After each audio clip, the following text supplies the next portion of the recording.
Wow. It looks like we've adopted this little jingle as our intro. Monday morning, Monday noon, getting blasted with that sound just kind of gets my spine hairs just standing all on end. Welcome, everybody, to the Rant Network. My name's Stuart Brisgell. That's my best friend and co-host for the last 5 years, David Solomon. Let me tell you something. We have, been uttering the same, it seems like the same old over and over and over again about where the media is, where we are, and what this podcast is all about. Welcome, everybody, to the Rant Network. It's an unfiltered, unapologetic discussion where we tackle a diverse range of topics with candid conversations, bold opinions, whether it's breaking down the latest headlines, exploring pop culture, debating politics, or delving into complexities of modern life. We offer a platform for every perspective. Can't even enunciate my own words. So grab a seat, settle in, and join us on this another thought-provoking journey. Guys, let's take a pause. Since the very beginning, we've sort of angled that the media hasn't been able to show two sides of a story. Yes, I've mentioned Walter Cronkite thousands of times. I even convinced David to bring it up a few times. But it doesn't stop there. The agenda-based old school media seems to be maybe at a tipping point on realizing that maybe the stories that they're running with aren't actually factual and that they're a propaganda machine for something other than the truth, which is what news was once for. In a previous podcast, David and I talked about journalism and editorialism, where we broke down the differences between the two, on how today all of these networks are editorialism and not news networks, because the old ability of hearing two sides of a story seems to be in the way past. And I mean way past, I mean maybe as far as the 70s.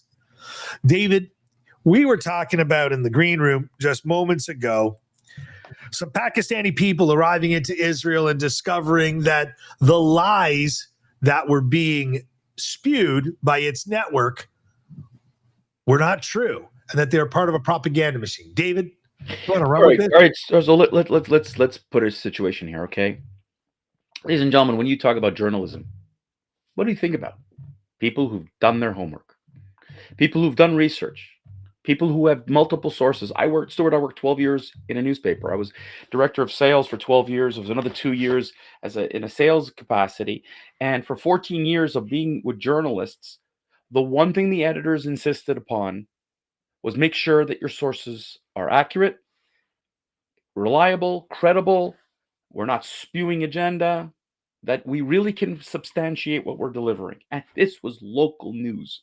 We're not talking about international politics. We weren't talking about, we were talking about stuff, real journalism.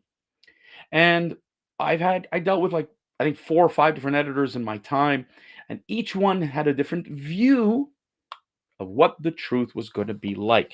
And it was a scary thing. And as I met other journalists and I met other editors over the time, radio and television, it was the same thing. And we saw then more and more the different versions of the truth were produced. Here we are today in 2025. And journalism today is no longer journalism. We've talked about this ad nauseum. Journalism today is an agenda. What are you? Are you right or are you left? This is the question that's being asked. The majority of media today is liberal, and they will skew their journalism to the left. Okay, some more than others. And if you are not sure, please open your local MSNBC, or if you're in Canada, CBC, or if you're in UK, BBC. Listen to not only what they're reporting, but the name of the reporter. There's a reason I'm saying that. Okay, because when you suddenly discover who they've hired to do the reporting and what they're reporting on, there's no wonder that the journalism has disappeared and it's more biased and nuanced. So why am I bringing this story up is because 10 Pakistani journalists and researchers last week went to Israel. secretly because it's illegal for Pakistanis to visit Israel. Not because Israel's denying them, which is what the world would want to believe, the Israeli apartheid state, right? Muslims aren't welcome, Muslims are bad, blah, blah, blah. The opposite, it's Pakistan who says if there's an Israeli stamp on a passport, you can't enter Pakistan, like many other Arab and Muslim countries. Now, it's interesting because it's not Israel that's denying them, but you're not going to hear that story, folks, from journalists. The other thing which is interesting, 2 out of the 10 agreed to be identified and interviewed, and were asked straight up, why are you here?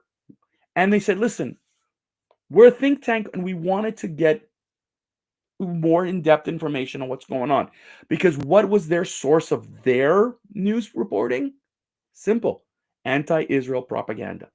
Whatever you was spewed and spewed and spewed and spewed by all the haters, from Hamas to Al Jazeera to our favorite friends at the United Nations, all they did was regurgitate this, and anytime Israel would do something, it would be magnified as the worst, and whatever Hamas did was justified.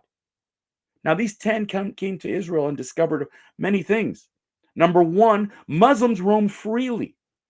They were told that Muslims were not allowed, they had no rights. And here were Muslims roaming freely, practicing their religion, being part of society. The shock of shocks. The shock of also that, Israelis are human. Jews are human. Shock of shocks. They visited the folks in Hospital Square, had conversations with them. And the shock of shocks of the humanity behind these people. And it's interesting because this one person said he's worked as a journalist for 29 years. Okay? And he was curious. Suddenly, a curious person said, hey, you know what? I really, really want to know. And kudos to them for taking the time. And they were actually questioning Israel-Pakistan's relationship. There's more in common than they don't have in common.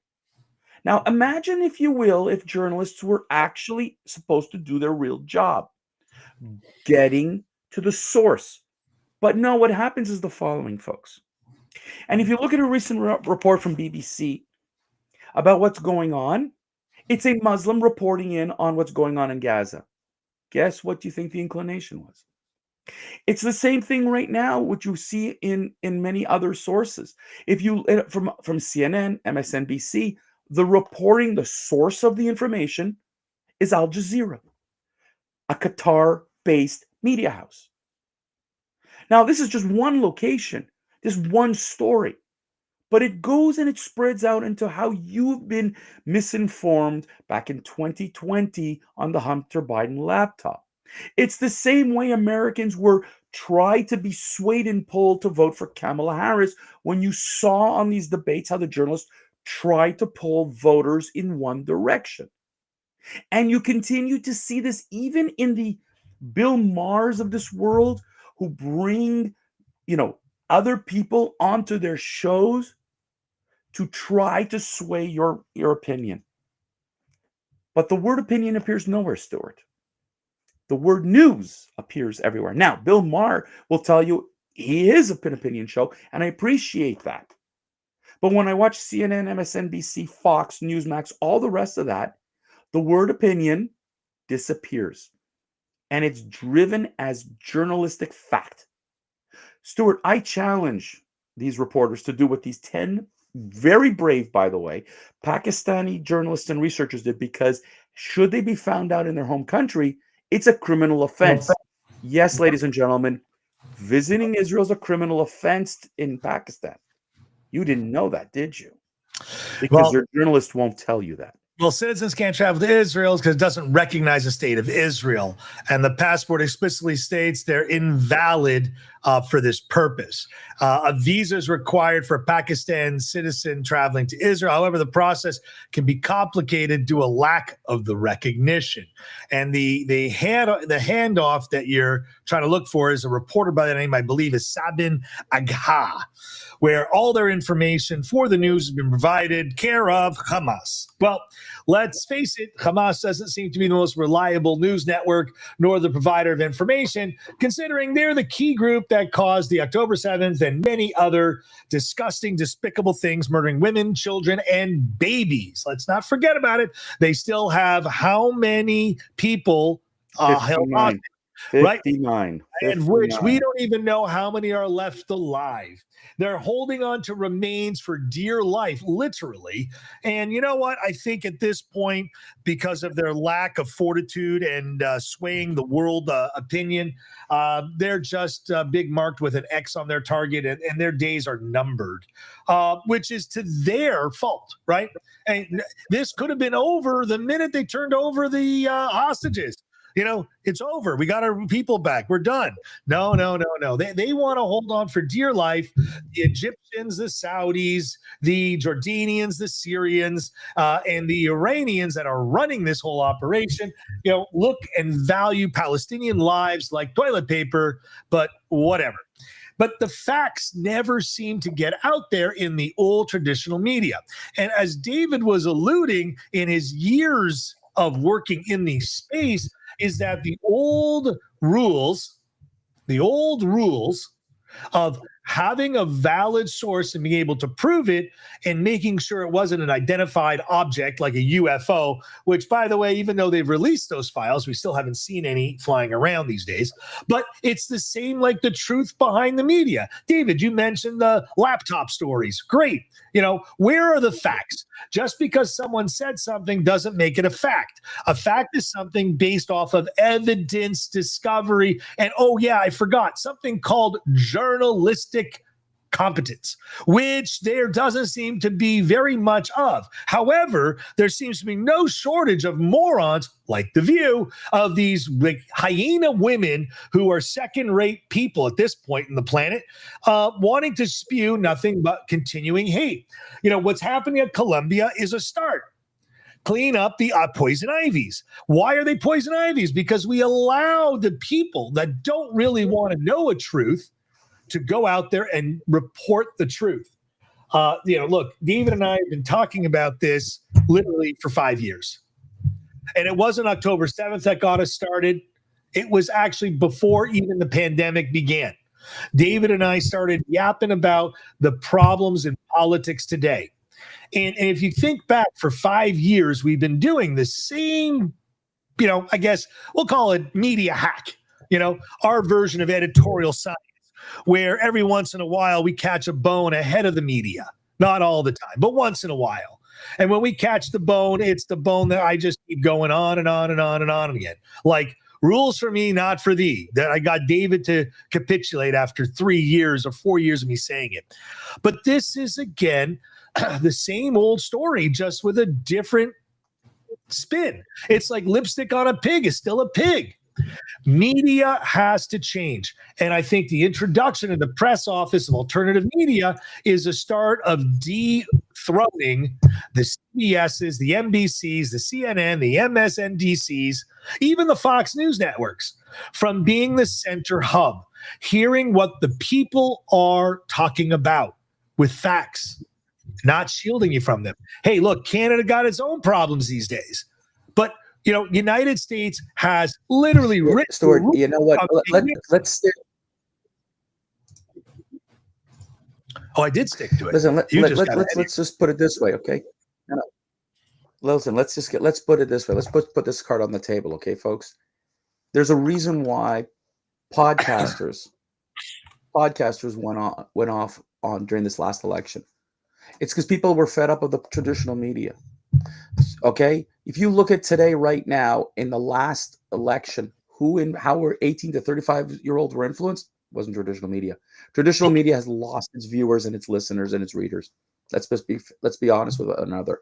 And yeah, I know they're using social media to try to get their push, and people are headline readers. People are not going to do it. But you know what, Stuart? I love the fact of what Hamas called the media.